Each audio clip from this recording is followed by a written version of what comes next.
Você trouxe a sua Bíblia? Abra ela no Evangelho de João, no capítulo 2. Nós vamos ler a partir do versículo 3. Amém? Eu gosto sempre de trazer uma direção, né, nesse início de culto, para que a gente preste atenção. Lembrando aqui aquilo que eu falei na semana passada, esses cultos são liberados chaves. Repete assim comigo, chaves. Agora olha aí para quem está perto de você e fala assim, não perde nenhuma não. Amém? Quem lembrou de trazer a folhinha com a canetinha para anotar tudo que vai ser ministrado aí, para não perder a semente no celeiro? Senão depois esquece. Não é? O semeador saiu a semear a sua semente, mas algumas caem nos terrenos não muito legais, por conta das muitas ocupações, por conta do calor, né? Das adversidades, e elas acabam se secando. Mas se a gente tem tudo anotado, a gente fala assim, peraí, estou num dia diverso, estou precisando meditar, lembrar das promessas. Então, olha, dá aquela manjada aí, quem está perto de você, fala assim, anota tudo, não perca nada. Amém? Então tá bom, então vamos lá. Evangelho de João capítulo 2, a partir do versículo 2 diz assim: Jesus e seus discípulos também haviam sido convidados para o casamento. Tendo acabado o vinho, a mãe de Jesus lhe disse, eles não têm mais vinho. Respondeu Jesus, que temos nós em comum, mulher? A minha hora ainda não chegou. Sua mãe disse aos serviçais, façam tudo o que ele lhes mandar. Ali perto havia 6 potes de pedra do tipo usado pelos judeus para as purificações cerimoniais. Em cada pote cabiam entre 80 e 120 litros. Disse Jesus aos serviçais, encham os potes com água, e os encheram até a borda. Então lhes disse, agora levem um pouco ao encarregado da festa. E eles assim fizeram, e o encarregado da festa provou a água que fora transformada em vinho, sem saber de onde este viera, embora o soubessem os serviçais que haviam tirado a água. Então chamou o noivo e disse, todos servem primeiro o melhor vinho, e depois que os convidados já beberam bastante, o vinho inferior é servido, mas você o guardou o melhor para agora. Amém? Então vamos lá, Jesus foi convidado não apenas para o casamento, mas para a festa do casamento, mas a festa está rolando e acontece um vexame, acabou o vinho, fala assim, acabou o vinho. A mãe de Jesus, não vou entrar nisso aqui agora, fica para uma próxima vez, vai lá e chega para Jesus e fala assim, viu Jesus, acabou o vinho, ele fala assim, e eu com isso? A festa não é minha, o casamento não é meu, não tem nada a ver com isso, te vira, você está trabalhando aí mulher, não tem nada a ver com isso. Mas Jesus não parou por aí, ele vai e dá ordem ao quê? Aos serviçais, para que encham aquelas talhas, aqueles potes de água, e que levem, eram 2 coisas que Jesus mandou eles fazerem, encherem o pote de água, eles encheram, e a segunda coisa era levar para o encarregado, né? Aquele que estava coordenando tudo, eles levaram, com medo, mas levaram, né? Eles achavam ali, até então eles achavam que eles estavam levando água, não é? Gente, se eles não tivessem enchido as talhas de água, teria acontecido milagre? Teria acontecido milagre? Se eles não tivessem levado a água, o vinho, para o dono da festa não, para o coordenador da festa, tinha acontecido milagre? Também não. Existem coisas que Deus nos pede que a gente não entende. Vai fazer que coisa mais louca?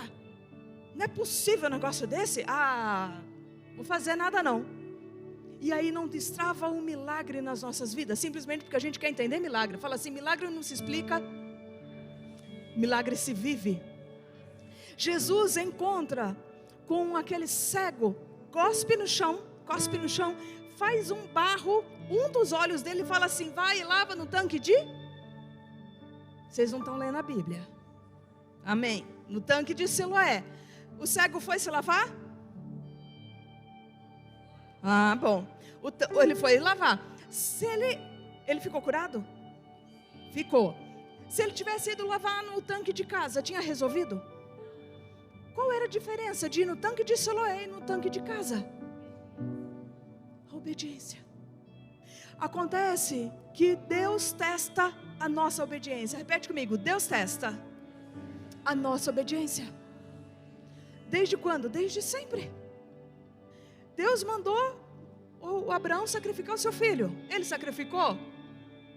Ele só ofereceu, mas não deu tempo. Deus manda que eles rodeiem Jericó 7 vezes e que grite, que buzine na última vez. Faz sentido um negócio desse? Não. Faz com que aí são os outros profetas, faz cair um galinho que arranca o ferro do machado lá de baixo. O problema é que nós estamos tão habituados em quererem compreender todas as coisas, e nós nos esquecemos que aquilo que Deus quer não é sacrifício, mas é obediência. Por conta da desobediência, nós estamos perdendo reinado, nós estamos perdendo o governo. Conta isso para quem está perto de você. Fala assim: por conta de desobediência, por conta de querer fazer do nosso jeito, nós estamos perdendo governo. E porque estamos perdendo governo, estamos pegando ele para nós. Deus não pode governar sobre as nossas vidas, e Deus não pode manifestar os seus milagres sobre nós. Então todas as vezes que você ouvir uma voz te dando uma instrução aparentemente louca, conta aí para quem está perto de você. Fala assim: pode acreditar que é o Senhor que está falando com você. Muitas vezes nós, para não obedecermos, escolhemos sacrificar, mas esse sacrifício não agrada a Deus, porque o que Deus quer é obediência. A obediência destrava milagres sobrenaturais sobre a nossa vida, assim como destravou nessa festa, assim como destravou na vida daquele cego, assim como destravou para Israel quando eles obedeceram e cercaram e caminharam em torno de Jericó. Todas as vezes que nós escolhemos obedecer à voz do Senhor, milagres se rompem sobre a nossa vida.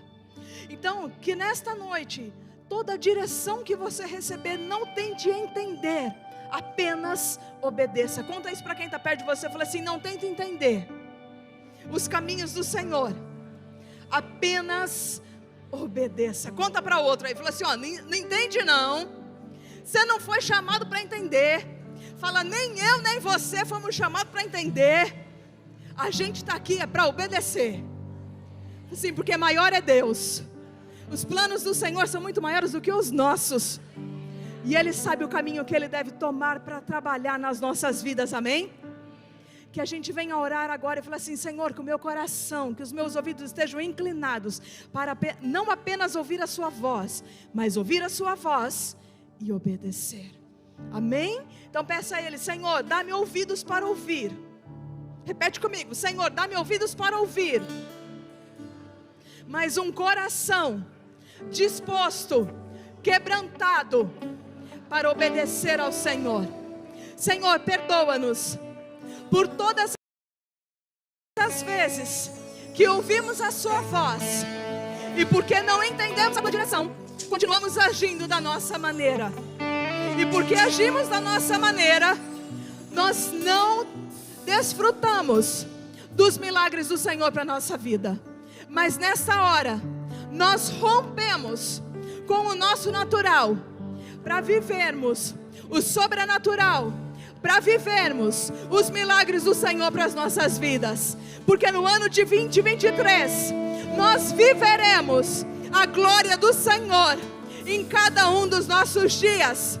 Porque nós cremos que maior é o Senhor nas nossas vidas, e o Senhor trabalha para todos aqueles que em Ti esperam. Só aqueles que esperam no Senhor, aplaudam Ele agora. Nós nos rendemos a Ti, ó Senhor, e nós declaramos